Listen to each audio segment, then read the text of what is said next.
She asked what I wanted. I said, "You as a joke." She took off her armor. The battlefield had gone eerily quiet. Smoke curled into the pale orange sky, and the distant groan of wounded machines filled the air. I was sitting against a half-crumbled wall, helmet crooked, rifle balanced on my knees. My hands were shaking, not from fear this time, but from the adrenaline that hadn't yet burned away. Across from me stood Commander Kalara of the THRYN Legion, the so-called Iron Valkyrie.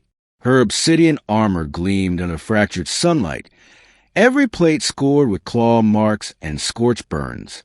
She had led the charge against our forces just hours earlier, and now she was here, standing in the middle of our temporary truce zone. We were enemies, yes, but war has strange rules, and today's was a prisoner exchange. She wasn't here for me, though. She was here to negotiate for her captured soldiers. When she stepped closer, the ground seemed to hum under her weight. Her helmet hit her face, but her voice came clear and sharp. "What do you want in return for the 10 I came for?" I had expected our commander to handle this part, but he'd been injured in the earlier fight. Somehow, the responsibility had fallen to me, an exhausted, low-ranking human infantryman who had no business talking to someone like her. My mind scrambled for the right answer. Credits? Supplies? Safe passage? But then something reckless slipped past my lips before I could stop it. "You," I said.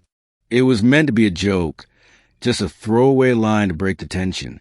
A bit of battlefield gallows humor. I even smirked, shaking my head like, "Forget I said that." But she didn't speak. She just stood there, silent. The only sound was the slow hiss of her armor's cooling vents. And then, without a word, she reached up and unclasped her helmet. The locks hissed, the seals popped, and the faceplate lifted away. I froze. Her face was not what I'd expected, not alien in the monstrous sense. Her features were sharp, beautiful even, but with the kind of beauty forged under pressure. Pale silver markings traced her jawline, almost glowing. Her eyes were an impossible shade of molten gold, unblinking and intense. My heart stuttered. This wasn't part of the script. She reached for the clasp at her shoulders, and before I could form a question, she was removing the rest of her armor. Piece by piece, the black plates fell to the dirt with dull, heavy thuds. Beneath, she wore a form-fitting underlayer, the kind of flexible combat mesh that looked almost ceremonial when stripped of its plating. "Wait, what are you doing?" I stammered. "You said you wanted me."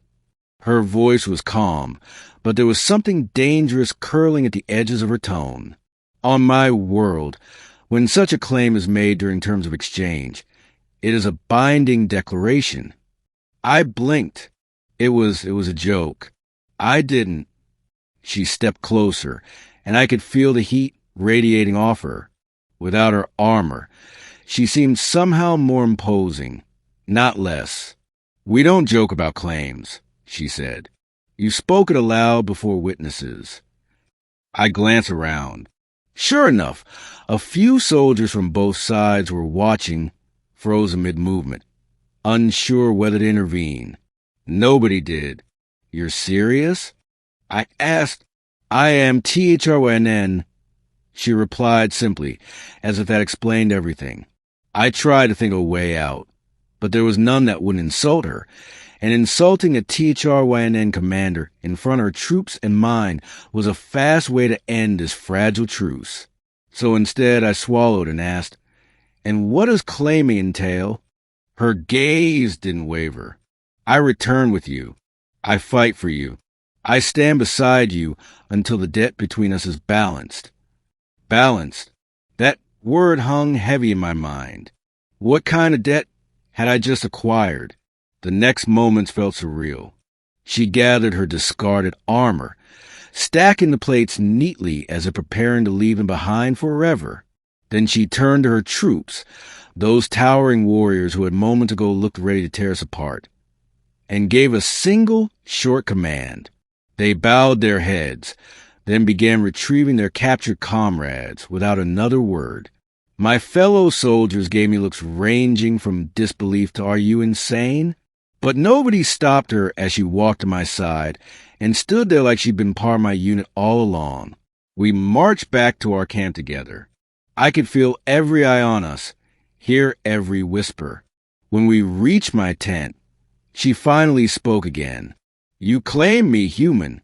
Whether you meant it or not, I will honor it. You'll find I am not easy to keep." That's an understatement. I muttered, and yet in the days that followed, I began to realize just how strange and maybe dangerous this new reality was.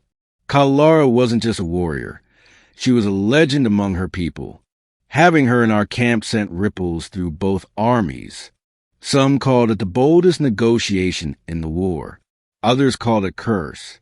At night, when the firelight flickered against the thin walls of the tent, I'd sometimes catch her watching me, not with the hostile glare of an enemy, but with the piercing curiosity of someone trying to solve a puzzle. And maybe that's what we were to each other. Two puzzles neither of us had expected to solve. One thing was certain, though. I'd made the kind of joke that could change the course of the war, because Commander Kalara, the Iron Valkyrie, was no longer our enemy. She was mine, and I had no idea what to do with her.